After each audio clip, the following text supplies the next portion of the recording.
Speaking of coaching changes, speaking of expectations, what are the expectations for Deion Sanders taking over at Colorado? Okay, so there's only two ways this can go, right? This is either he's competing and playing for Pac-12 championship by year 3 or failing spectacularly, right? There's no in between.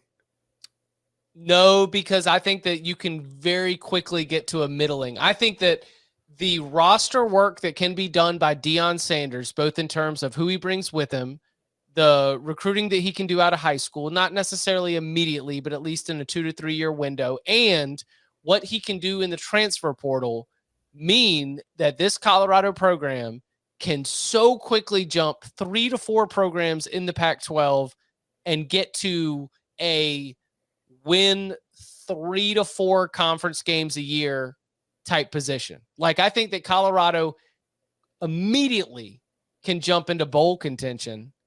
And I think that it'll be very difficult to get Colorado to the point where you are then jumping ahead of the teams at the very top of the Pac-12. I just think that with Cal, with Stanford, and I love Arizona, but like, I think that there is a softer underbelly that Deion Sanders and the personnel work that he can do with this roster, he will be able to jump the Buffs out of the basement and at least into that middle group immediately. But I don't know how much he's going to be able to do in the transfer portal at Colorado. So this is interesting, right? On Friday, at Adam Tiger, right, who runs Buff Stampede, our 24/7 Sports Colorado site, and does a really good job. Like it's hard to find consistent quality Colorado coverage out there, and they do a nice job. I do want to give them a shout out. I was talking to him, and I was like, because he asked me for some quotes for an article he was writing, because he figured it would be Deion. I think he had some good sources on that. And I said, like, I need to know before I give you these quotes, can Colorado get transfers in? Because everything I heard was that it was very difficult for them to get transfers in, and that roster ain't close to competing. So he's like, yeah, from what we've been hearing, they are going to have some changes in terms of who they allow in transfer wise and make the process a little bit easier. And I said, okay, well, in that case, I think Deion will probably take 15, maybe 18 transfers in year one, right? Like that's pretty clear. And if you look at it, Deion got a lot of praise for recruiting well at Jackson State, and he had some extremely high-profile wins, like Travis Hunter. However, I think every starter on the offensive line, or everyone but one, I looked at it this morning, they were transfers down from FBS, most of them not Power 5, at least FBS down to the SWAC, which is a pretty bad FCS league, right? If you look at kind of the power ratings that like Sagarin and those guys put out there. Jackson State is the exception within that league because they have a whole bunch of former FBS players all of a sudden playing in the SWAC as transfers. How many high-quality P5 transfers who want a fresh start, who want to come play for Deion, will go play for him? I think there will probably be a decent number. But I don't know that the success he had at Jackson State, as far as like dominating the league or just can you out-talent everybody?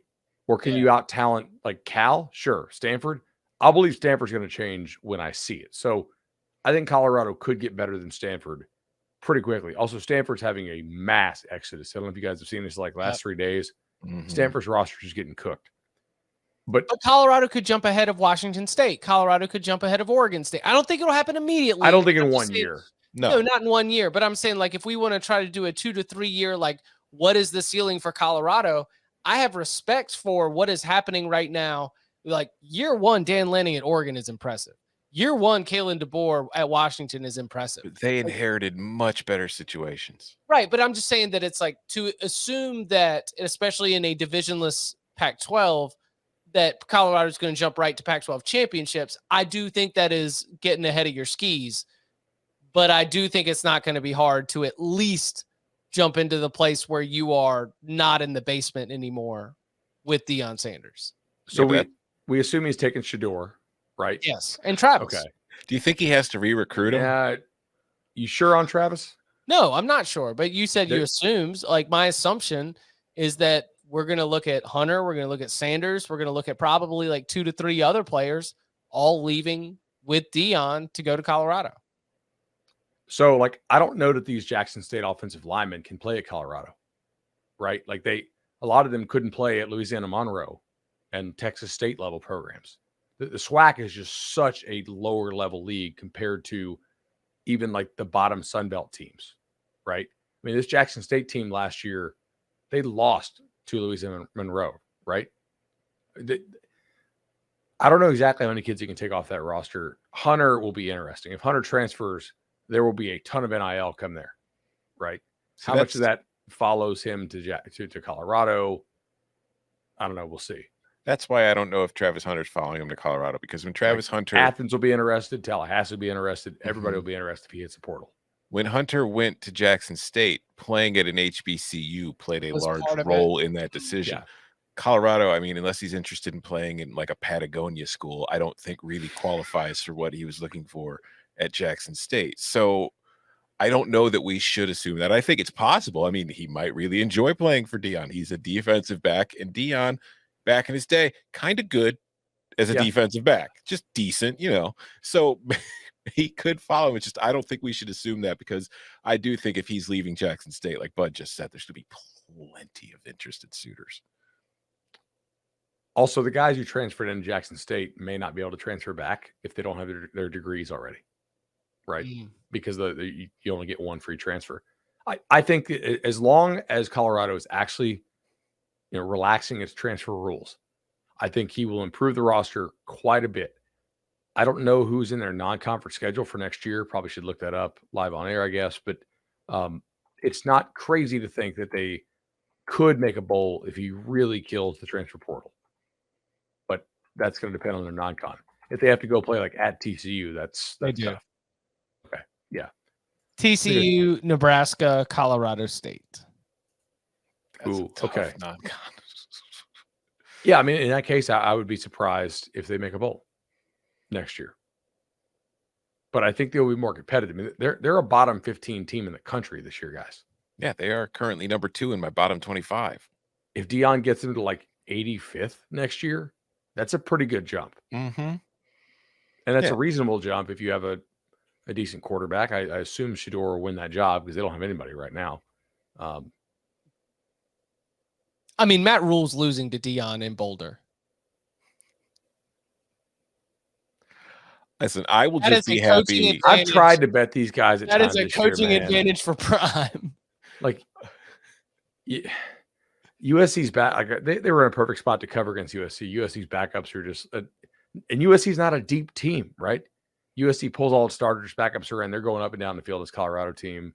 Utah could have scored 80 if they wanted to 2 weeks ago, right? So I don't know. This roster is in a tough spot. Also, Colorado State might not be as bad next year. No. I'm just happy Colorado and Nebraska are playing, though, because I love that rivalry. I want to see how he does with high school kids, by the way. Yeah. Like, can you get high school kids to Boulder?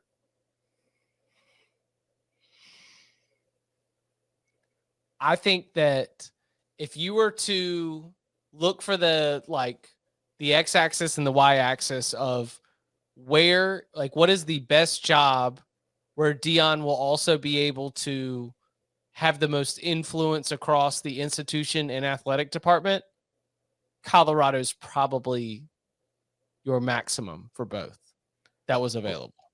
Is Deion Rick George's 4th or 5th football coach? So Darrell, Tucker. Did Rick George hire Mike Mack? I think so. So yeah, it's like his 4th or 5th coach. I do not think that I think that Deion at Colorado is able to establish what he wants to establish in a way that he might have faced more backlash at Cincinnati. The expectations at Cincinnati are also a lot tougher, right? Like, if Deion doesn't work out at Colorado, it's very easy for Deion to say, "Hey, man, I know what I'm doing. I won 22 ball games in 2 years at Jackson State. I turned that program totally around. Colorado was just a hellhole when I got here, roster wise, and it's very tough given the restrictions that we have here. He has an easy out. Cincinnati, if they lose, it looks bad because Cincinnati's been dominating its league for quite a while, and now they're going into a much tougher league. And Cincinnati has had success under multiple head coaches in this century. Do we think Cincinnati was like legitimately a choice for him here? I don't know, but if I thought it was more like Colorado USF, and then Colorado went to $5 million allegedly, and then like if the money was similar, I think he goes to USF.